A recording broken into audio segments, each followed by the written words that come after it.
Presenting dog day afternoon. 22 अगस्त सन 1972 को Brooklyn के एक बैंक के बाहर हमें एक गाड़ी को रुकते हुए दिखाया जाता है, जिसमें से सोनी, उसका दोस्त सैल और एक दूसरा दोस्त स्टीव निकलते हैं। दरअसल आज ये तीनों के तीनों बैंक रॉबरी करने के लिए आए हैं। आज से पहले इन्होंने कभी बैंक रॉबरी नहीं की, इसीलिए तीनों के तीनों घबराए हुए होते हैं। और अब ये तीनों बैंक के अंदर जाते, जहाँ पर सैल सबसे पहले मैनेजर के रूम में जाकर उसे गन पॉइंट पर ले लेता है। साथ ही सोनी भी अपनी गन निकाल लेता है। ये सब देखने के बाद इनका तीसरा साथी स्टीव डर जाता है। वो सोनी से कहता है कि मुझे डर लग रहा है, मैं वापस जाना चाहता हूँ। जो सुनकर सैल को और सोनी को बहुत अजीब लगता है। सैल कहता है कि इसे जाने दो। वो जाने से पहले गाड़ी की चाबी और अपनी गन सोनी को दे देता है। और अब यहाँ पर सोनी और सैल बचे हुए हैं। सोनी सबसे कहता है कि हम आपको नुकसान नहीं पहुंचाएंगे, जल्दी हम यहाँ से निकल जाएंगे। और इसके बाद वो बैंक मैनेजर को लॉकर खोलने के लिए कहता है। बैंक मैनेजर जब लॉकर खोलने के लिए जाता है तो सोनी देख लेता है कि जिस चाबी से वो लॉकर खोलने जा रहा है वो एक खास चाबी है। अगर उसने उससे लॉकर खोला तो पास ही के पुलिस स्टेशन में अलार्म बज जाएगा और जल्दी यहाँ पर पुलिस आ जाएगी। सोनी मैनेजर को ऐसा करने से मना करता है और कहता है कि अगर तुमने कोई भी चालाकी की तो मैं तुम्हें मार दूंगा। इसके बाद मैनेजर चाबी दूसरी लड़की को देता और लॉकर खोलती है, जिसके बाद सोनी उसे एक बहुत बड़ा बैग देता और कहता है कि सारे पैसे इसमें डाल दो। पर वो कुछ ही पैसे डालने के बाद रुक जाती है। और यहाँ पर सोनी और सैल को पता चलता है कि बैंक में मात्र $1100 ही है, क्योंकि कुछ ही दिन पहले एक बहुत बड़ी ट्रांजैक्शन हुई थी, जिस वजह से बैंक में अब इतने ही पैसे हैं। सोनी इसके बाद कैश काउंटर पर जाकर कैशियर से कहता है कि सारे पैसे जितने भी तुम्हारे पास है वो भी इस बैग में रख दो। वो सारे पैसे उस बैग में रख देती है। साथ ही वो बैंक में जितने भी ट्रैवलर्स चेक होते हैं उन्हें भी रख लेता है, जिन्हें वो कहीं भी कैश करवा सकता है। वो बैंक का रजिस्टर मंगवाता है, जिससे वो जला देता है। रजिस्टर जलने की वजह से बैंक में धुआं होना शुरू हो जाता है, जो एक जगह से बाहर निकल रहा होता है। वहीं बाहर एक इंश्योरेंस एजेंट होता है जो उस धुएं को देख लेता है और अब वो बैंक की तरफ आता है। बैंक का दरवाजा खोलने के लिए कहता है। सोनी मैनेजर से कहता है कि अगर तुमने कोई भी चालाकी की तो मैं यहाँ पर सबको मार दूंगा। बैंक का मैनेजर उसे कहता है कि मैंने सिगरेट गलती से ट्रैश में फेंक दी थी, जिस वजह से धुआं हो गया। इसके बाद वो आदमी चला जाता है और अब सोनी और उसका साथी दोनों के दोनों यहाँ से निकलना चाहते हैं। और इससे पहले कि ये बैंक से निकलते, बैंक में कॉल आता है। मैनेजर सोनी को बताता है कि ये कॉल तुम्हारे लिए है। दरअसल मैनेजर भी चाहता था कि जल्द से जल्द यहाँ से निकल जाए, पर अब बैंक में जो कॉल सोनी के लिए आया है ये सार्जेंट का होता है। सार्जेंट सोनी से कहता है कि हमने तुम्हें चारों तरफ से घेर लिया है, अच्छा होगा तुम सरेंडर कर दो। सोनी कहता है कि अगर किसी ने भी अंदर आने की कोशिश की तो बैंक के अंदर जितना भी स्टाफ है सबको मैं एक एक करके मार दूंगा। और अब वो सबको एक जगह जाने के लिए कहता है। सैल सोनी से कहता है कि तुम सच में इन्हें मारने वाले हो। सोनी कहता है मुझे नहीं पता, जो मेरे मन में आया मैंने बोल दिया। सोनी का साथी सैल कहता है कि अगर यहाँ से निकलने का सिर्फ एक यही रास्ता है तो मैं ये भी करने के लिए तैयार हूँ। दरअसल बैंक के अंदर जितना भी स्टाफ है अब तक इन्हें पता चल चुका है कि प्रोफेशनल रॉबर नहीं है, क्योंकि ये बहुत ही नौसिखिया होते हैं। इनके पास निकलने का बहुत वक्त था, लेकिन इन दोनों ने अब वो वक्त वेस्ट कर दिया है। बाहर अब पुलिस खड़ी है जो इनका इंतजार कर रही है। सोनी बैंक के स्टाफ से कहता है कि यहाँ पर गड़बड़ हो चुकी है, हम आप में से किसी को कुछ नहीं कहेंगे, हम यहाँ से निकलना चाहते हैं। बैंक के अंदर कोई भी कहीं भी जा सकता है, लेकिन कोई बैंक से बाहर नहीं जाएगा। और तभी यहाँ पर बैंक का जो गार्ड होता है उसको अस्थमा अटैक आ जाता है, उसकी तबीयत खराब होने लग जाती है। एक बार फिर से सोनी को सार्जेंट का कॉल आता है। वो कहता है मैं देखना चाहता हूँ कि सबके सब सुरक्षित है कि नहीं। सोनी कहता है कि मैं ऐसा नहीं करूंगा। सार्जेंट कहता है कि तुम किसी एक को बाहर लेकर आओ ताकि मुझे यकीन हो सके कि सब के सब पूरी तरह से सुरक्षित हैं। और अब क्योंकि सिक्योरिटी गार्ड को अस्थमा का अटैक आया होता है, इसीलिए सोनी तय करता है कि वो उसे छोड़ देगा। वो सिक्योरिटी गार्ड और एक लड़की को लेकर बाहर की तरफ जाता है। सबसे पहले सिक्योरिटी गार्ड को छोड़ता है और तभी दो पुलिस वाले आते हैं और उसे पकड़कर अपने साथ ले जाते हैं। दरअसल पुलिस वालों को लगता है कि ये भी रॉबर्स का ही साथी है, पर सार्जेंट उनके पास आता और कहता है कि इसे छोड़ दो, जिसके बाद पुलिस वाले उसे छोड़ देते हैं। दरअसल यहाँ पर सार्जेंट के साथ और भी बहुत सारे पुलिस ऑफिसर्स हैं, जिन सबको एक साथ कंट्रोल करना बहुत मुश्किल है। और अब जब सोनी देखता है कि पुलिस वालों ने गार्ड को किस तरह से हैंडल किया तो वहां से वापस जाने लगता है। सार्जेंट उसके पास आता और कहता है कि हम दोनों के बीच में जो बात हुई उसके बारे में यहाँ पर बाकी पुलिस ऑफिसर्स को नहीं पता, मैं तुमसे बात करना चाहता हूँ। और अब सोनी रुक जाता है। वो कहता है कि अगर मुझे कुछ भी हुआ तो मेरा जो अंदर साथी है वो किसी को नहीं छोड़ेगा। इसके बाद वो बाहर आ जाता, वो देखता है कि चारों तरफ बहुत सारी पुलिस है, साथ ही यहाँ पर मीडिया है और आसपास के बहुत सारे लोकल लोग भी। अब सोनी को समझ में आ जाता है कि उसका एनकाउंटर करने के लिए पुलिस ने यहाँ पर पूरी तरह से घेराबंदी कर रखी है। सोनी अब यहाँ पर एटिका चिल्लाना शुरू कर देता है, जो सुनने के बाद वहाँ पर जितने भी लोग होते हैं वो भी सब सोनी का सपोर्ट करना शुरू कर देते हैं, क्योंकि अभी कुछ वक्त पहले एटिका प्रिजन राइट हुए थे जिसमें पुलिस वालों ने गुनहगारों को मारने के चलते कई लोगों को मार दिया था, जिसमें बहुत सारे बेगुनाह भी थे। और अब एटिका सुनने के बाद वहाँ का क्राउड सोनी को चीयर करना शुरू कर देता है, यानी कि सब के सब सोनी की सपोर्ट में है। मीडिया ये सब कुछ कवर कर रही होती है, इसीलिए सोनी के पेरेंट्स को पता चल जाता है कि सोनी क्या कर रहा है। वहीं अब सार्जेंट, जो लड़की सोनी के साथ होती है, जो कि अब बाहर आ चुकी है, वो उसे कहता है कि अगर तुम बाहर आ चुकी हो तो तुम्हें अंदर जाने की जरूरत नहीं है। वो कहती है मेरे साथ ही, यानी कि मेरे सारे कोलीग्स अंदर है, इसलिए मुझे जाना होगा। और वो सोनी के साथ अंदर चली जाती है। अंदर आने के बाद एक बार फिर से बैंक का टेलीफोन रिंग होता है और यहाँ सोनी को पता चलता है कि ये टीवी चैनल से आया है, जहाँ पर उसका एक आदमी इंटरव्यू लेना चाहता है। वो सामने देखता है जहाँ पर एक आदमी उसे रिकॉर्ड कर रहा होता है, ये भी उसी टीवी चैनल का है। और अब एंकर उससे पूछता है कि ये सब तुम क्यों कर रहे हो? सोनी कहता है पैसों के लिए। एंकर पूछता है अगर हम तुम्हें जॉब दे, क्या तुम जॉब करना चाहोगी?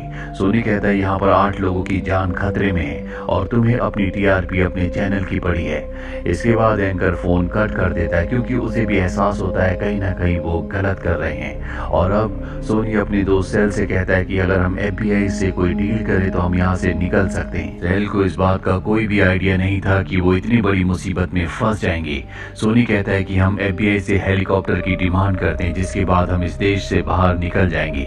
और अब सोनी सार्जेंट से मिलने के लिए बाहर जाता है। वो कहता है कि हमें एक हेलीकॉप्टर की जरूरत है। सार्जेंट उसे कहता है कि बैंक की छत के ऊपर हम किसी भी हेलीकॉप्टर को नहीं उतार सकते।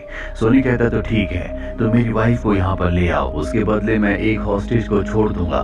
जब तुम यहाँ पर हेलीकॉप्टर को लेकर आओगे तो मैं दूसरे हॉस्टेज को छोड़ दूंगा।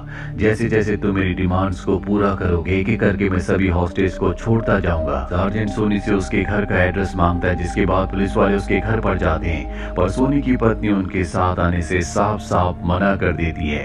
वहीं हमें बैंक के अंदर दिखाया जाता है, जहाँ पर एक लेडी की तबीयत खराब होना शुरू हो जाती है। दरअसल बैंक के अंदर एयर कंडीशन नहीं चल रहा होता, इसीलिए उसकी तबीयत खराब हो रही होती है। और अब सोनी मैनेजर के साथ नीचे जाता है, जहाँ से एयर कंडीशन को ऑपरेट किया जाता है। और तभी उसे पता चलता है कि पुलिस वाले पीछे विंडो के रास्ते अंदर आने की कोशिश कर रहे हैं। वो विंडो पर एक गोली चलाता है, जिससे पुलिस वाला डर कर नीचे गिर जाता है। बाहर सार्जेंट के साथ सभी लोग बुरी तरह से डर जाते, उन्हें लगता है कि सोनी ने किसी को मार दिया। और इसके बाद सोनी बाहर आता है। वो सार्जेंट को कहता है कि विंडो से एक पुलिस वाला अंदर आने की कोशिश कर रहा था। सार्जेंट कहता है कि मुझे इस बारे में कुछ नहीं पता। दोनों के बीच में अब आर्ग्यूमेंट्स होना शुरू हो जाते हैं। सार्जेंट कहता है कि हमारे आदमी तुम्हारी पत्नी को लेने के लिए गए हैं, हम हेलीकॉप्टर यहाँ पर नहीं उतार सकते, इसीलिए हमने बस का इंतजाम किया है। क्या तुम्हें और कुछ भी चाहिए? सोनी कहता है कि सबको अंदर भूख लगी है, हमें कुछ खाना चाहिए। जिसके बाद सार्जेंट पिज्जा ऑर्डर करता है और अब सोनी एक बार फिर से बैंक के अंदर आ जाता है। कुछ ही देर बाद यहाँ पर पिज्जा डिलीवरी बॉय आ जाता है, जो सोनी से बहुत ज्यादा प्रभावित होता है। वो सोनी को पिज्जा देता है, जिसके बदले सोनी उसे पैसे और साथ ही अच्छी खासी टिप्स भी देता है, जिससे वो पिज्जा डिलीवरी बॉय बहुत ज्यादा खुश हो जाता है। सोनी अब बैंक के एम्प्लॉयज के साथ काफी वक्त गुजार चुका है। सबको पता चल चुका है कि वो एक अच्छा इंसान नहीं है, वो कोई प्रोफेशनल रॉबर नहीं है, इसीलिए सब उसके दोस्त बन चुके हैं। वहीं बाहर सोनी की पत्नी आ जाती है, लेकिन गाड़ी से एक लड़की नहीं बल्कि एक लड़का उतरता है, जिसका नाम लियोन होता है। सार्जेंट उसे देखकर हैरान हो जाता है। पुलिस वाले बताते हैं कि ये सोनी की दूसरी पत्नी है। सोनी ने चर्च में इससे लीगली शादी की है। सोनी को बताया जाता है कि लियोन यहाँ पर आ चुका है, जो सुनकर सोनी खुश हो जाता है और बाहर आकर लियोन लियोन चिल्लाना शुरू कर देता है। लियोन की हालत, उसकी तबीयत बहुत ज्यादा खराब होती है। वो भीड़ देखकर बेहोश हो जाता है, जिसके बाद लियोन को अंदर एक कमरे में लाया जाता है। और जब वो होश में आता है तो सार्जेंट उससे पूछता है कि तुम्हें सोनी को रोकना होगा, उसे सबको छोड़ने के लिए कहना होगा, तभी उसकी जान भी बच सकती है। लियोन कहता है कि वो मेरी बात कभी नहीं मानेगा, वो एक गुस्से वाला इंसान है, उसने कई बार मुझे मारा भी है। कई साल पहले जब मैं अपने जेंडर को लेकर बहुत ज्यादा परेशान रहता था तो मैं डॉक्टर के पास गया, जिन्होंने ने मुझे बताया कि मैं बाहर से तो एक लड़का हूँ, लेकिन मेरे अंदर एक लड़की है। जिसके बाद मैं बहुत ज़्यादा परेशान हो गया। इसके बाद सोनी मेरी ज़िंदगी में आए, हम दोनों ने शादी कर ली। मैं अपना जेंडर चेंज करवाना चाहता था, जिस वजह से मैं बहुत परेशान रहता था। और एक दिन पहले जब मैं हॉस्पिटल में था तो सोनी मेरे पास आया और उसने कहा कि अब उसकी परेशानी हमेशा के लिए ख़त्म हो जाएगी और शायद इसीलिए वो बैंक रॉबरी कर रहा है ताकि मैं अपने जेंडर को चेंज करवा सकूं। बैंक के अंदर जितने भी लोग होते हैं सबको ये बात पता चल जाती है क्योंकि न्यूज़ में ये बात आ रही होती है। सोनी सबसे कहता है कि जल्दी हम सब के सब यहाँ से हॉलैंड जाएंगे, जो सुनकर सब के सब लोग खुश हो जाते हैं क्योंकि उन्हें पता है कि सोनी उन्हें नुकसान नहीं पहुंचाएगा। वो कोई प्रोफेशनल क्रिमिनल नहीं है। और पूरा दिन गुजर जाता है और रात हो जाती है। रात को बैंक की लाइट चली जाती है और सोनी बाहर आता है तो वहां पर अब उसे सार्जेंट नहीं बल्कि एक FBI एजेंट मिलता है जिसका नाम शेल्डन होता है। वो कहता है कि मैंने इस पूरे केस की कमांड ले ली है, जल्दी यहाँ पर एक बस तुम्हें लेने के लिए आएगी जो तुम्हें जेट तक ले जाएगी, जिसके बाद तुम जहाँ जाना चाहो जा सकती हो। अब हम तुम्हारी किसी भी और डिमांड को नहीं मानेंगे, तुम्हें सभी हॉस्टेज को छोड़ना होगा। सोनी कहता है कि सार्जेंट के साथ मेरी डील हुई थी, जब मैं जेट में बैठूंगा मैं एक हॉस्टेज को छोड़ूंगा और जब सब कुछ अंदर पूरी तरह से ठीक होगा तो मैं सबको छोड़ दूंगा। एजेंट कहता है कि बस के यहाँ पर आने से पहले मैं सभी हॉस्टेज को देखना चाहता हूँ, जिसके बाद सोनी उसकी चेकिंग करता है और उसे अंदर ले जाता है जहाँ पर सोनी के साथी ने सभी को गन पॉइंट पर रखा होता है। वो देखता है कि सबके सब पूरी तरह से सुरक्षित होते हैं और अब FBI एजेंट बाहर आता है। वो सोनी से कहता है कि तुमने सभी हॉस्टेज को अच्छे से रखा है, लेकिन जब भी हमें मौका मिलेगा तो हम तुम्हारे साथी का एनकाउंटर कर देंगे। वहीं बैंक के अंदर जो बैंक का मैनेजर होता है उसकी तबीयत खराब होना शुरू हो जाती है क्योंकि वो एक डायबिटिक पेशेंट था। इसीलिए सोनी बाहर जाकर कहता है कि हमें एक डॉक्टर की जरूरत है, जिसके बाद डॉक्टर को बुलाया जाता है। सोनी उसके बैग की चेकिंग करता है और उसे अंदर जाने की परमिशन दे देता है। FBI एजेंट शेल्डन सोनी से कहता है कि तुम्हारा साथी लियोन तुमसे बात करना चाहता है, जिसके बाद फोन आता है और अब सोनी लियोन से बात करता है। लियोन सोनी से कहता है कि तुमने ऐसा क्यों किया। सोनी कहता है कि हमारे पास तुम्हारे ऑपरेशन के पैसे नहीं थे, इसीलिए मुझे लगा कि यही करना ठीक होगा। लियोन कहता है मैंने तुम्हें ऐसा करने के लिए नहीं कहा था। सोनी कहता है कि हाँ, लेकिन मैंने अब ऐसा कर दिया है। जल्दी हम इस देश से पूरी तरह से बाहर चले जाएंगे, अगर तुम चाहो तो तुम भी हमारे साथ आ सकते हो। पर लियोन मना कर देता है। वो कहता है कि अगर मैंने ऐसा किया तो सब समझेंगे मैं भी तुम्हारे साथ इस प्लान में शामिल हूँ। और अब वो फोन को डिस्कनेक्ट कर देता है। वही डॉक्टर सोनी को बताता है कि मैनेजर की हालत बहुत ज्यादा खराब है, उन्हें यहाँ पर रखना ठीक नहीं है। सोनी उन्हें यहाँ से भेजने के लिए मान जाता है, पर मैनेजर खुद मना कर देते हैं और कहते हैं कि मैं यहाँ पर ठीक हूँ। वहीं बाहर दिखाया जाता है जहाँ पर जितने भी लोग होते हैं वो सब के सब सोनी की सपोर्ट में होते हैं। सब यही कह रहे होते हैं कि सोनी और उसके साथी सैल को यहाँ से बाहर भेज दिया जाए। अब कुछ देर बाद सोनी की मॉम सोनी से मिलने के लिए आती है और वो सोनी से कहती है कि हमने FBI से बात कर ली है, तुम्हें कुछ नहीं होगा, तुम्हें छोड़ दिया जाएगा, लेकिन सैल की गारंटी नहीं है। सोनी कहता है कि मैं सैल का साथ नहीं छोड़ सकता, मेरे कहने पर वो यहाँ पर आया था, वो मेरी जिम्मेदारी है। दरअसल सोनी अपने साथी सैल का साथ नहीं छोड़ना चाहता। कुछ देर बाद यहाँ पर वो बस भी आ जाती है जिसमें सोनी सभी हॉस्टेज के साथ यहाँ से उस जगह जाएगा जहाँ पर जेट है जिससे वो बाहर देश जा सकता है। यहाँ पर जो FBI एजेंट होता है वो सोनी से कहता है कि इसे मेरा साथी यानी कि हमारा ही एक एजेंट चलाएगा। हालांकि सोनी शुरू में मना कर देता है लेकिन बाद में वो मान जाता है। जिसके बाद बैंक के अंदर जितने भी एम्प्लॉयज होते हैं जो कि हॉस्टेज हैं वो सब के सब बाहर आते हैं। सैल उनके बीचों बीच होता है ताकि कोई भी इनके ऊपर हमला ना कर सके। ये सब के सब उस बस में बैठकर एयरपोर्ट तक पहुंच जाते हैं। जिसके बाद एजेंट शेल्डन कहता है कि वादे के मुताबिक अब तुम्हें एक हॉस्टेज को छोड़ना होगा। सोनी एक हॉस्टेज को छोड़ देती है जो जाने से पहले कहती है कि मैं ईश्वर से प्रार्थना करती हूँ कि तुम सही सलामत अपने साथी के साथ इस देश से बाहर निकल जाओ।